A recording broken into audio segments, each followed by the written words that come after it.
Hello, good morning students.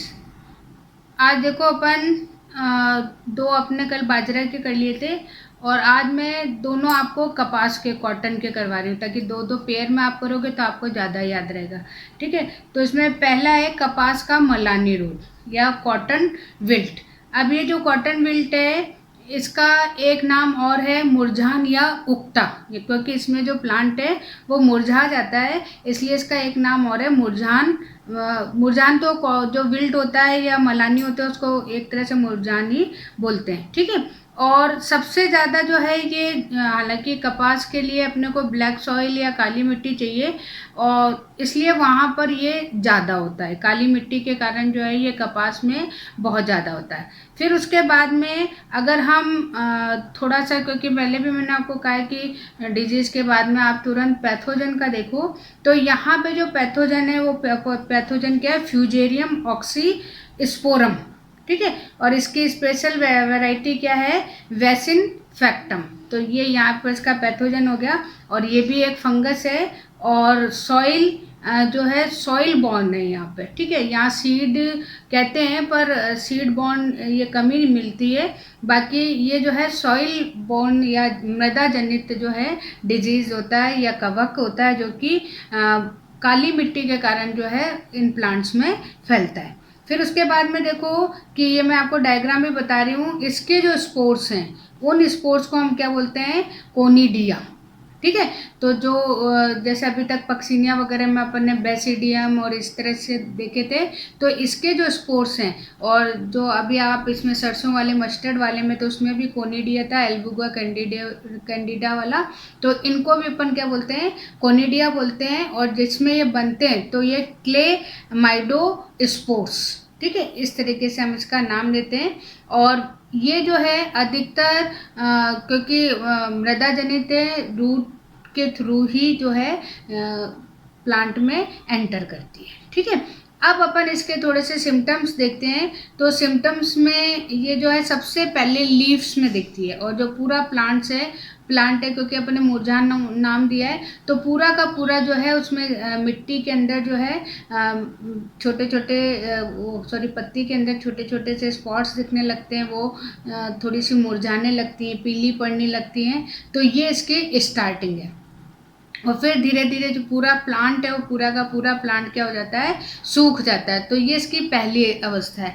अब इसमें देखो एक बहुत इंपॉर्टेंट चीज़ है और ये डायग्राम भी मैं आपको बता रही हूँ कि इसके स्टेम के अंदर जो अगर काटते हैं तो काटने में उसमें काली रंग की धारियाँ सी दिखाई देती हैं। ठीक है, तो इसलिए जो है क्योंकि कि ये किससे जा रहा है, जाइलम के थ्रू जा रहा है, तो जाइलम जो है उसमें इसका इन्फेक्शन होने के कारण जो है धीरे धीरे जाइलम क्या हो जाता है, उसकी जो नलिकाएं हैं, अगर आपने थोड़ा ध्यान दिया हो तो जाइलम कैसी होती है, बिल्कुल पाइप की तरह, ये बिल्कुल वाहिनी ट्यूब की तरह होती है।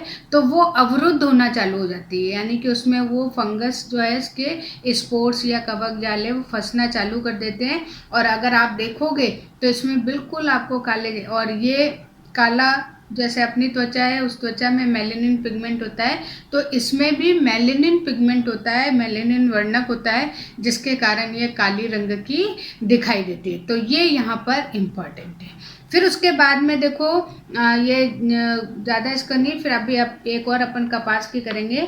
फिर प्रबंधन है या मैनेजमेंट है, तो मैनेजमेंट में सबसे पहले वही एग्रीकल्चर वाला मैनेजमेंट हो गया। तो इसमें जो है आपको सीड्स जो हैं अच्छे स्टैंडर्ड वाले प्रमाणित जिसे बोलते हैं, उनको आपको मानक बीज जो होते हैं उनको लेना चाहिए। और इसमें क्या है कि क्रॉप रोटेशन ज़्यादा करना चाहिए। क्रॉप रोटेशन से क्या होता है कि अगर ज़्यादा देर हम क्रॉप रोटेशन करेंगे तो हो सकता है कि ये जो कवक है ये धीरे धीरे सॉइल में समाप्त हो जाए। फिर उसके बाद में देखो वही चीज़ है कि गहरी जुताई करनी चाहिए समर में, डीप प्लगिंग जिसे बोलते हैं। उसके बाद में एक इम्पॉर्टेंट है मृदा का सौरीकरण, यानी कि सॉइल सोलराइजेशन। इससे ये क्या होता है कि धूप में सुखानी है इसको, यानी कि काफ़ी टाइम तक अगर आप इसको खुला छोड़ते हो और बार बार इसमें डिगिंग करते हो तो उससे क्या होती है, पूरी नीचे तक भी अगर कोई कवक होता है तो वो पूरा का पूरा कवक समाप्त हो जाता है। तो इसे हम बोलते हैं सौर्यकरण, यानी कि सनलाइट से जो है इन स्पोर्स को डिस्ट्रॉय करना। उसके बाद में अगर हम वैसे देखें तो नाइट्रोजन है, पोटेशियम है, जिंक है, इनको जो है बैलेंस में अगर अपन ज़्यादा करते हैं, अपन सोचते हैं ज़्यादा हो जाए तो ज़्यादा में भी जो है इन्फेक्शन बढ़ सकता है। तो जो भी आप फर्टिलाइज़र यूज़ कर रहे हैं, जो भी एलिमेंट्स यूज़ कर रहे हैं, उनको अपने को बैलेंस में करना चाहिए। फिर उसके बाद में केमिकल मैनेजमेंट है, तो केमिकल में कार्बेंडिन्स में उससे सॉइल वो जो सीड्स हैं उनको थोड़ा सा ट्रीट करना चाहिए। और उसके अलावा जो खड़ी फसल है उस खड़ी फसल में ड्रेचिंग करनी चाहिए। ड्रेचिंग मतलब थोड़ा कटाव छटाव करना चाहिए, क्योंकि अगर पत्ती वगैरह को हम कम कर देंगे तो फिर वो फूल और उनमें जो है ज़्यादा न्यूट्रिशन जाएगा, तो वो ड्रेचिंग प्रोसेस कहलाता है। तो ये हो गया आपका केमिकल। फिर उसके बाद में बायोलॉजिकल, तो बायोलॉजिकल में जो है ट्राइकोडर्मा कल्चर है उसको यूज़ करना चाहिए, उससे सॉइल जो है या जो लैंड है उसको ट्रीट करना चाहिए। उसके अलावा जो है यहाँ पर कुछ डिजीज़ रेजिस्टेंस वैरायटीज़ भी हैं, जैसे जयादर है, जरीला है, मोती है, LD694 है, ये कुछ जो है डिजीज रेजिस्टेंस वैरायटी जिनको यहाँ पर यूज़ करना चाहिए। तो ये आज आपकी पहली हो गई कपास का मलानी रोग, और इसी से कंटिन्यू में अपन कपास की दूसरी ले रहे हैं, कपास का जीवाणु अंगमारी रोग या बैक्टीरियल ब्लाइट ऑफ कॉटन। अब ये बहुत इंपॉर्टेंट है क्योंकि यहाँ पे 4 स्टेजेस आ रही हैं, तो आपको प्लांट के हर हिस्से में अलग अलग जो है सिम्टम्स दिखाई देंगे, इसलिए ये ज़्यादा इंपॉर्टेंट है। अब इसमें देखो, इसका एक और नाम है कोणीय पत्ती धब्बा रोग, एंगुलर लीफ स्पॉट, और एक नाम है इसका काली भुजा रोग या ब्लैक आर्म। तो जैसे वहाँ मेलेनिन आपको दिख रहा था, उसी तरीके से यहाँ पे भी आपको मेलेनिन दिखाई देगा।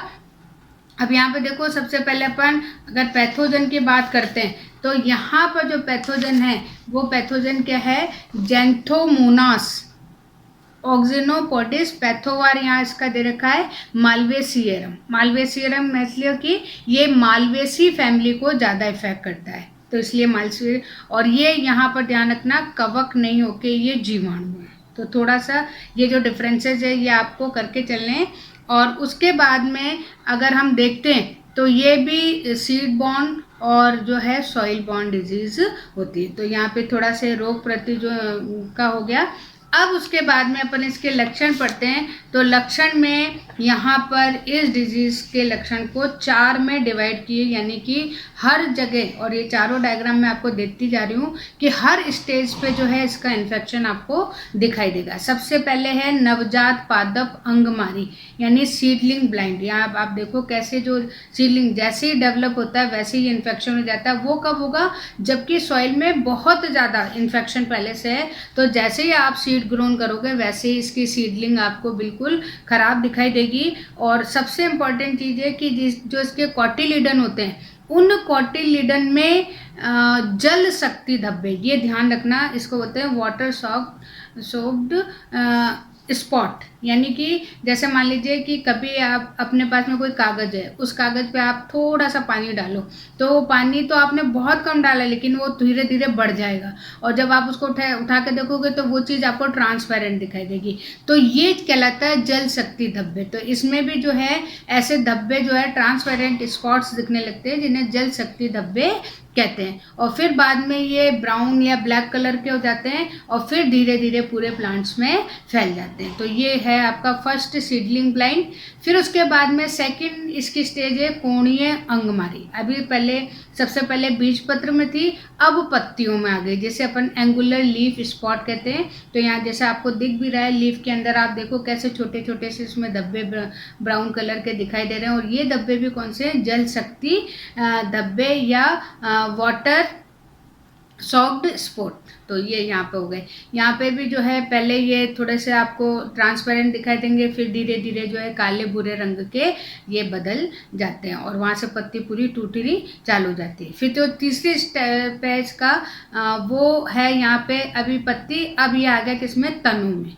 और यहाँ पे भी आप ये तने देखो तो इनके तने आपको तनों में बाहर से, उसमें तो अंदर से दिख रही है लेकिन इसमें बाहर से ही आपको काले रंग की लाइंस दिखने लगती है, तो इसे बोलते हैं काली भुजा अवस्था या ब्लैक आर्म।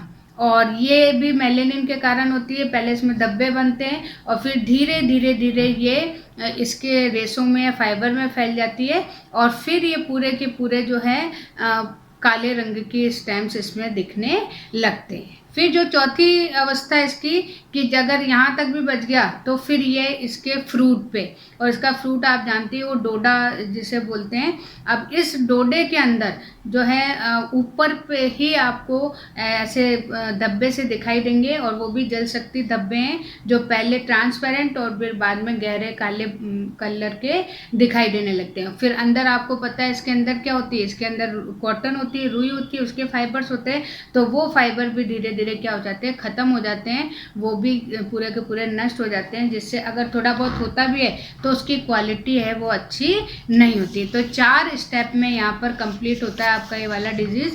फिर उसके बाद में इसका भी मैनेजमेंट है। तो मैनेजमेंट में सबसे पहली बात तो कि जो एग्रीकल्चर या कल्चरल मैनेजमेंट है, तो अगर जो भी प्लांट है वो प्लांट जब उसमें से डोडा वगैरह निकाल लिया है तो उसके जो भी अवशेष है उनको हटा देना चाहिए, क्योंकि बाय चांस अगर उसमें कवक है तो वो मिट्टी में जाएगा, तो सबसे पहले ये करना चाहिए। फिर उसके बाद में डीप प्लगिंग करनी चाहिए और जो मतलब करना चाहिए कि इसमें भी जो सौर्यकरण है उसको करना चाहिए।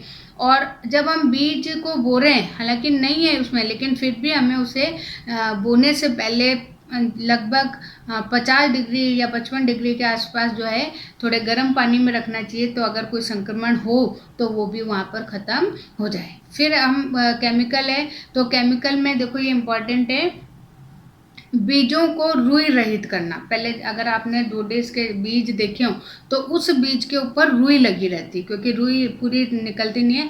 तो सबसे पहले तो उसकी जो कॉटन है उसके ऊपर उसको हटाना है, फिर उसके बाद में इसको सल्फ्यूरिक एसिड में रखना है और बहुत कम टाइम के लिए। अगर ज़्यादा टाइम के लिए रखोगे तो अंदर जितने भी एंजाइम्स वगैरह हैं वो पूरी की पूरी जल जाएगी। तो उस रख के फिर उसके बाद में इसको 2 ग्राम पर केजी के हिसाब से जो है कार्बोक्सिन या ऑक्सी कार्बोक्सिन से इसको ट्रीट करना चाहिए सीड को। तो इस तरीके से उसमें इन्फेक्शन अगर होगा तो वो ख़त्म हो जाएगा। एक और है कि जैसे मान लीजिए कि अगर हो गया, हमने बो दिया, उसके बाद है तो जो खड़ी फसल है उसमें स्ट्रेप्टोसाइक्लिन 10 to 100 ppm जो है 10 से 15 दिन के बीच में उसका 3 छिड़काव करने चाहिए। तो ये आपका हो गया केमिकल मैनेजमेंट। फिर है बायोलॉजिकल, तो बायोलॉजिकल में आपको पता है एक तो सूडोमोनास फ्लोरेसेंस है, इसको यूज़ करते हैं इसके कल्चर को। उसके अलावा डिजीज़ रेजिस्टेंस वेराइटीज़ हैं LDH 11, LDH 91, LDH 694। तो ये यहाँ पर कुछ डिजीज़ वेराइटीज़ हैं जिनको यहाँ पर यूज़ करना है। तो ये आज आपका कंप्लीट हो गया कपास के दोनों। अब ऐसे ही आपके मूंगफली के 2 हैं तो कल मैं वो ग्राउंड नट के करवा दूँगी। Okay, thank you.